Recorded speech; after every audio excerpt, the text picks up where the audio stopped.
जय माता रानी। दोस्तों, आप सभी पर माता रानी का आशीर्वाद हमेशा बना रहे हैं।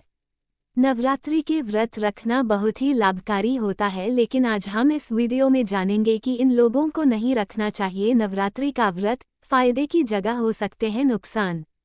चैत्र नवरात्रि के पावन पर्व की शुरुआत होने वाली है। इस साल 30 मार्च से लेकर 7 अप्रैल तक ये शुभ पर्व चलने वाला है। हिंदू धर्म में इन 9 दिनों का विशेष महत्व है।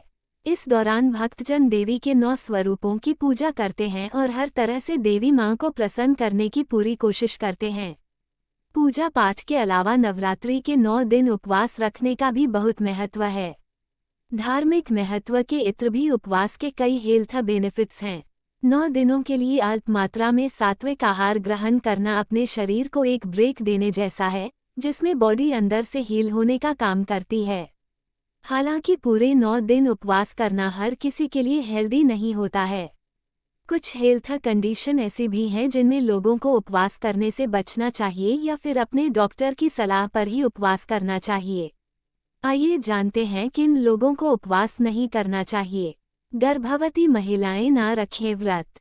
गर्भवती महिलाओं को 9 दिनों का व्रत रखने से परहेज करना चाहिए। दरअसल नवरात्रि के व्रत में अनाज खाने की मनाही होती है, जबकि गर्भवती स्त्री को गर्भावस्था के दौरान संपूर्ण पोषण की जरूरत होती है। गर्भ में पल रहे बच्चे की सही ग्रोथ के लिए सभी पोषक तत्वों के साथ साथ अतिरिक्त कैलोरी की जरूरत होती है, और ये अतिरिक्त कैलोरी अनाज के सेवन के बिना पॉसिबल नहीं है। इसलिए गर्भावस्था के दौरान नवरात्रि के 9 दिनों का व्रत रखने से परहेज करना चाहिए। नवजात बच्चे की मां भी व्रत रखना करे अवॉइड।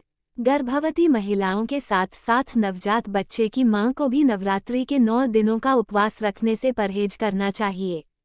दरअसल 6 माह तक के बच्चे को संपूर्ण पोषण मां के ही दूध से मिलता है। जो महिलाएं बच्चे को स्तनपान कराती हैं, उन्हें खुद के लिए और बच्चे के लिए अधिक कैलोरी की जरूरत होती है। पूरी कैलोरी ना मिलने पर ना सिर्फ मां को कमजोरी आ सकती है, बल्कि बच्चे की ग्रोथ पर भी इसका नेगेटिव असर पड़ेगा। इसलिए न्यूबॉर्न बेबी की मां को नवरात्रि के पूरे 9 उपवास नहीं करना चाहिए। हालांकि आप चाहें तो पहले और आखिरी दिन व्रत रह सकती हैं। अनीमिया की शिकायत होने पर व्रत रखने से करे परहेज। अनीमिया यानी शरीर में खून की कमी। जिस व्यक्ति को अनीमिया की शिकायत है, उसे भी नवरात्रि में 9 दिन का व्रत नहीं रखना चाहिए।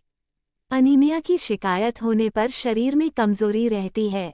ऐसे में व्रत रखने पर शरीर में और भी ज्यादा कमजोरी आ सकती है। इसलिए अनीमिया की शिकायत होने पर पूरे 9 दिनों का उपवास रखने से बचना चाहिए।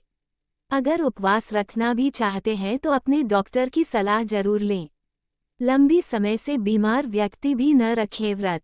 अगर किसी व्यक्ति को लगातार कोई हेल्थ से जुड़ी समस्या बनी रहती है, तो उसे भी नवरात्रि के 9 दिनों का उपवास रखने से बचना चाहिए। शरीर पर किसी भी प्रकार की बीमारी होने पर खुद ब खुद शरीर में कमजोरी आने लगती है। ऐसे में अगर व्रत रखा जाए तो ये कमजोरी और भी बढ़ सकती है। इस स्थिति में बिना डॉक्टर की सलाह के ज्यादा दिनों का उपवास रखना हेल्थ के लिहाज से बिल्कुल भी सही नहीं है। डायबिटीज पेशेंट भी ना रखें व्रत।